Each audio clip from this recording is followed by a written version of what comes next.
Hi guys! Nandito na naman ako. Thank you for watching.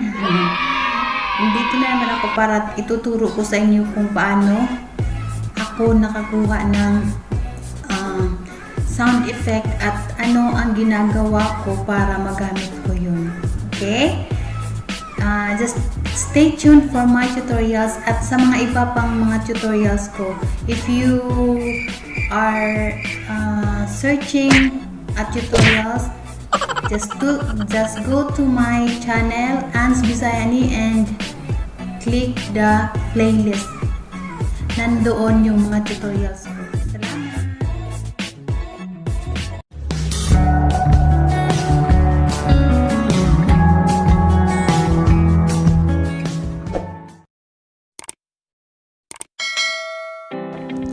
Ayun guys, punta tayo sa ating home screen, tapos make sure na naka-download tayo ng MP3 editor.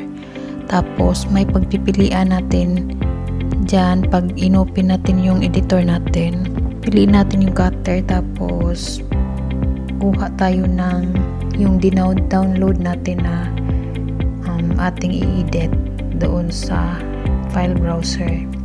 Tapos doon tayo sa video downloader, yung 30 sound effect copyright, yan yung i-edit natin. Tapos nakita nyo yung sundan nyo lang yung arrow yan, at saka yan yung i-adjust natin para makat natin yung mp3 na ating dina-download, kasi ano yan eh, tuloy-tuloy yan eh, kailangan pa nating ikakat. Tapos yun, i-adjust natin yung nasa baba, tapos pakinggan natin kung sakto na. Tapos may check sa ibabaw, i-check mo yan, check.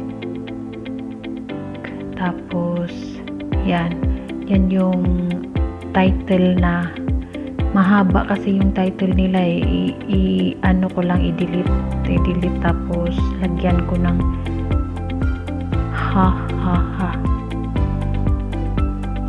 kasi tawa yung kinat natin eh.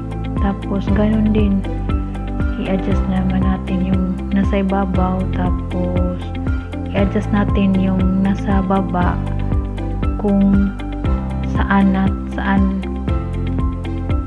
natin i-cut yung pakinggan natin yung sounds ng effect para yun. Tapos mag-ano na naman tayo ng title. Tapos mahaba kasi yung title nila, lagay na lang natin slap, kasi parang slap yung narinig ko eh. Tapos yun, ganun din, iusog mo lang, tapos i-adjust mo yung nasa baba, pang-adjust yun. Tapos yun, lagyan mo na naman ng title, tapos check ulit. Yun, ganun din, ganun lang gagawin. Yun, adjust naman, tapos lagyan ng title. Tapos yun, ganun din dito sa ibang mga parte na yung sound effect, kung saan yun i-adjust na naman uli. Tapos yun, title na naman, ganun lang. Forward na lang natin. Titirit. Yun, ganun lang gagawin. Adjust, check sa ibabaw, tapos yun, error kasi short lang eh. Adjust natin konti. Yun, error pa rin.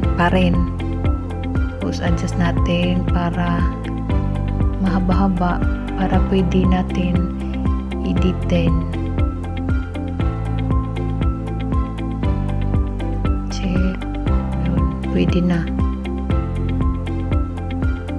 Title uli, tapos okay, tapos yun.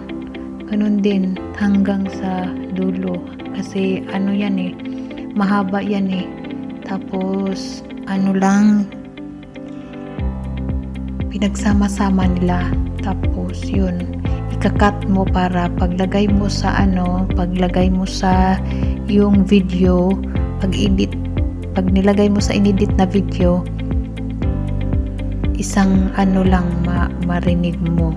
Kunyari tawa lang ang mapuput mo doon, malalagay mo doon sa video mo. Tapos yun, may iba-ibang mga ano yan, slap, ganun. Tapos yun, makikita na yan sa ating editor, yung mga title na inano natin, makikita na yan sa ating editor. Meron bang haha, night, oh no, shout, slap, yeah, yan yung inedit natin. Tapos yun, meron pa shout at slap. Tapos makikita din natin yan doon sa ating storage doon sa audio. Yan, yeah, bump, night, oh no, shout, slap, haha. Yan yung inedit natin. Ganun lang kasimple. Malalagay na natin yan doon sa ating editor. Ayun, ganun lang. If you are new to my channel, just click the subscribe button and the notification bell para updated ka pag may mga tutorials ako na i-upload, okay? Kasi marami pa akong ituturo. Isi-share ko kung ano ang mga natutunan ko para naman makatulong paunti-unti sa ating lahat, okay? Thank you for watching. I love you guys. I love you. Salamat sa mga subscribers ko.